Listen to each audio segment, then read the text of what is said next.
ஆண்டவராகிய இயேசு கிறிஸ்துவின் விலையேறப்பட்ட நாமத்தினாலே ஆண்டவர்களுக்கு கொடுத்ததான ஏஜே பவர் மினிஸ்ட்ரி ஊழியத்தின் சார்பில் அன்பின் நல்வாழ்த்துக்களை தெரிவித்துக் கொள்கிறேன். எனக்கு அருமையானவர்களே, இன்று காலை வேதம் வாசித்தீர்களா? தேவனை ஆராதித்தீர்களா? தேவனுக்கு முன்னதாக நின்று முழு உள்ளத்தோடு முழு பலத்தோடு தேவனை ஆராதித்திருப்பேன் என்று சொன்னால் இன்றைக்கு நிச்சயமாக கர்த்தர் உங்களை ஆசீர்வதிக்கிறதை நீங்கள் காண்பீர்கள். ஒருவேளை ஜெபிக்க மறந்திருந்தால் ஜெபியுங்கள், வேதத்தை வாசியுங்கள். கர்த்தர் உங்களை அளவில்லாமல் ஆசீர்வதிப்பாராக. போகட்டும். எனக்கு அருமையானவர்களே, இன்றைக்கு கர்த்தருடைய ஆவியானவர் கொடுத்த வார்த்தையை நாம் தியானிக்கப் போகிறோம். ஏசியா தீர்க்கதரிசன புத்தகம் 61 அதிகாரம் 7வது வசனம். பதிலாக உன் வெட்கத்துக்கு பதிலாக இரட்டதனையான பலன் வரும். உன் லட்சிக்கு பதிலாக தங்கள் பாகத்திலே சந்தோஷப்படுவார்கள். இது நிமித்தம் தேசத்தில் இரட்டிப்பான சுதந்திரம் அடைவார்கள். நித்திய மகிழ்ச்சி அவர்களுக்கு உண்டாயிருக்கும்.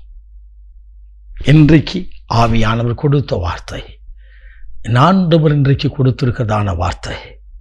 உன் வெட்கத்துக்கு பதிலாக, வெட்கப்பட்டு கண்ணீரோடு நிற்கிறாயோ, கட்டன் பாரத்தோடு கண்ணீரோடு கடந்து வருகிறாயோ, மழலை செல்வம் இல்லை என்று சொல்லி, கொஞ்சி மகிழ எனக்கு ஒரு குழந்தை இல்லை என்று சொல்லி பாரத்தோடு நிற்கிறாயோ, கலங்காதீரு.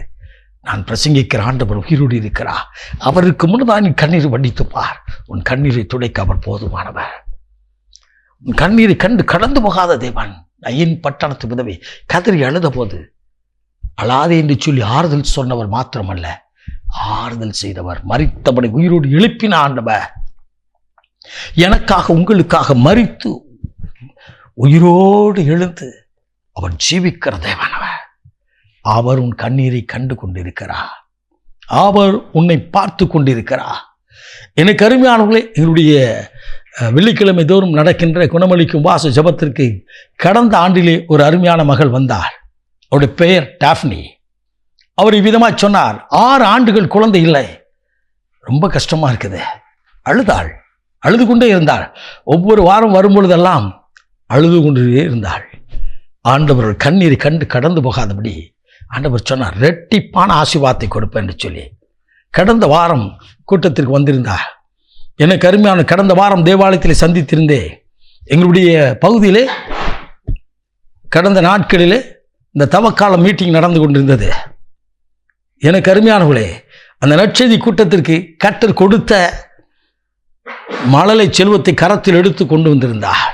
நான் பிரசங்கிக்கிற ஆண்டவர் உயிரோடு இருக்கிறார். ஆண் குழந்தை ஒன்றும் பெண் குழந்தை ஒன்றும் கொடுத்திருக்கிறார். 2 குழந்தைகளை கர்த்தர் கொடுத்து இரட்டிப்பாய் மகிழ வைத்திருக்கிறார். அவள் ஒரு நாள் அழுதாள். கடந்த நாட்களில் பார்க்கும் பொழுது இப்படி சொன்னார், என் கண்ணீரை கண்டு 2 மடங்காக கர்த்தர் என்னை ஆசீர்வதித்திருக்கிறார். கவனிங்க ஐயா, அம்மா, அவள் கடந்து வந்த பாதையில் அவள் சொன்ன ஒரு சாட்சி என்ன தெரியுமா? குழந்தைக்காக என் கணவர் கப்பலுக்கு கூட போகாமல் இருந்திருக்கிறாங்க, போக முடியாமல் எப்படியாவது குழந்தை செல்வ வேண்டும்னு சொல்லி. ஆனால் தேவ சமூகத்துக்கு வரும்பொழுது கர்த்தர் அவர்களை ஆசீர்வதித்தார். ஹல்லேலூயா. எந்த இடத்திலே தலை குனிந்து தள்ளப்பட்டு உதாசீனப்பட்டு கண்ணீர் வடித்திருந்தாலோ அதே இடத்தில் உயர்த்தப்பட்டார். என்னை கேட்டுக்கொண்டிருக்க அன்பு தம்பி, அன்பு தங்கச்சி, என் வாழ்க்கையில் இப்படிப்பட்ட காரியம் இருக்கிறது என்று சொல்லி நினைக்கிறாயோ, தேவனை மாத்திரம் தேடிப்பா. சிலுவையில் ஜீவன் கொடுத்த மரணத்தை ஜெயித்த இயேசு உயிரோடு இருக்கிறார். அவர் ரத்தம் உங்கள் மேல் இறங்கும் என்று சொன்னார். அவர் கரம் உங்கள் மேல் வைக்கப்படும் என்று சொன்னார். உங்கள் கண்ணீர் துடைக்கப்படும். இரட்டதனையான ஆசீர்வாதம் வரும். இரட்டிப்பான நன்மைகள். எனக்கு ஏற்ற ஊதிய உயர்வு கிடைக்கவில்லை, என் வேலை பார்க்கும் பணித்தளத்தில் என்னை உதாசீனப்படுத்துகிறார்கள் என்று சொல்லி கலங்கி நிற்கிறாயோ, தேவனுக்கு முன்னதாக நின்று பார். உன் கண்ணீரை கண்டு கடந்து போகாத தேவன் உன்னை உயர்த்தி ஆசீர்வதித்து இரட்டிப்பான நன்மைகளை கொடுத்து உயர்த்துவதை நீங்கள் காண்பீர்கள். நாளையோ நாளை மறுநாளோ அடுத்த வாரமோ என்றோ ஒரு நாள் அல்ல, இன்றைக்கு உன்னை அர்ப்பணித்து பார். இந்த நாளிலே கர்த்தர் இரட்டதனையான ஆசீர்வாதத்தை உன் வெட்கத்துக்கு பதிலாக, நீ வெட்கப்பட்டது நிமித்தம் கர்த்தர் ஆசீர்வதிக்கிறதை நீங்கள் காண்பீர்கள். நாம் ஜெபிப்போமா? மகா பரிசுத்தம் உள்ள தகப்பனே, இந்த அற்புதமான வேலைக்காய் ஸ்தோத்திரிக்கிறோம். இந்த அன்பின் வார்த்தைகள் நிகழ்ச்சி மூலமாக, இதை கேட்டுக்கொண்டிருக்க இணையதளத்தின் மூலமாக, அலைபேசியிலே, தொலைக்காட்சியில, ஆண்டவரே இன்டர்நெட்ல கேட்டுக்கொண்டிருக்கிற பிள்ளைகள் வாழ்க்கையில இருக்கிற வெறுமையெல்லாம் மாறட்டும். விசேஷித்த விதமாக குஞ்சு மகிழ குழந்தை செல்வத்திற்காய் கண்ணீரோடு நிற்கிற பிள்ளைகளை கண்ணீரை துடைத்து அவர்களை ஆசீர்வதித்து பழுகவும் பெருகவும் செய்யும். அற்புதம் செய்து மகிழ பண்ணும். இயேசு சுவாமி எந்த இடத்துல அவர்கள் தலை குனிந்து தள்ளப்பட்டு கண்ணீர் வெடித்து நின்றார்களோ அதே இடத்துல உங்கள் நாமத்தை உயர்த்தி நீங்கள் கொடுக்கிற ஆசீர்வாதத்தை கரத்தில் எடுத்து உங்கள் நாமத்தை பிரஸ்தாபப்படுத்த கிருபைதார்.